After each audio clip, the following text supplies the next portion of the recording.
So we're standing on top of Obsidian Ridge Vineyard right now. Behind me is Mount Canocti. Clear Lake is in the distance. We are at the very top of the Mayacamas Range here at 2,600 feet, half a mile up in the atmosphere. It's a remarkable site. It's covered with obsidian rocks that are just shiny and black all the way through. Those rocks extend as far down into the soil profile as we backhoed, which is about 15 feet and probably beyond. This area is one of the youngest soils in California. There's some estimation by local geologists that some of these soils may be as young as 20,000 years old, which is less than a blink of an eye, geological time.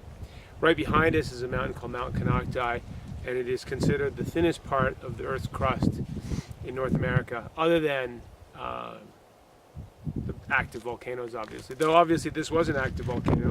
Obsidian forms when the last gases of explosion come out, and it just bubbles out like taffy, and it hardens and cracks very closely. It's the sharpest natural material. It was extremely important for the Native Americans. This site particularly was used for both hatchets and gaming knives, and examples of this flow, because every flow is a different signature, have been found all the way on the East Coast. Other parts of Lake County across the way, in High Valley area, for example, there were a lot of sites for arrowheads.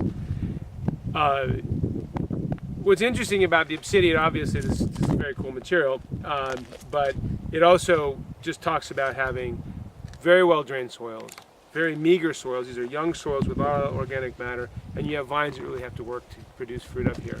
The other thing that's distinctive about Obsidian Ridge is the elevation. We are at half a mile into the atmosphere. We're through the thickest part of the atmosphere. Ultraviolet light here is about 10% higher than it is down in the valley at sea level. We have another vineyard in Apocarneros. We have UV monitors on both sites, and I can check on a daily basis how much UV difference there was, and it was between 8 to 10%. And what does that mean? What that means is that you end up getting a cluster that looks like this. This is very loose and open. You can see there's sunlight that comes from all over, from all directions of the grape.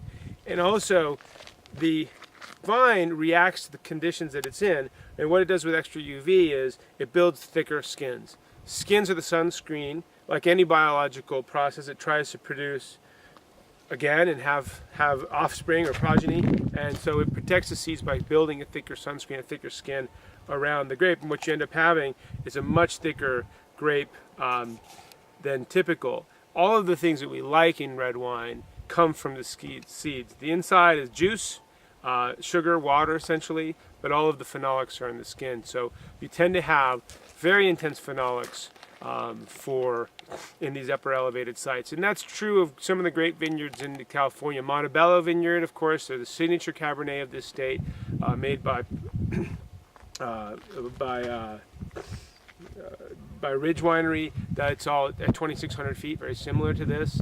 I think they're like 50 feet difference than we are, but all up and down the Mayacamas, Mount Veeder, Spring Mountain, Diamond Mountain, Howell Mountain, which is part of the Vaca Range technically, but all produce grapes that look like this. And it's really a question of climate and soil. So what we have here is 105 acres of vines. 86 of those are planted Cabernet Sauvignon. We have 5 different clones of Cabernet Sauvignon.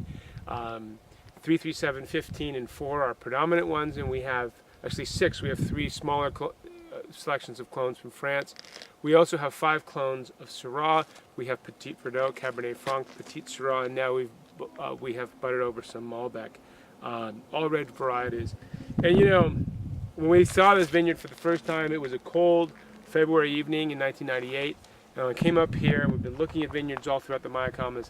I just couldn't believe this was available. It was 105 acres of an abandoned walnut orchard, these little bonsai dry farm walnut trees that had been farmed for 40 years.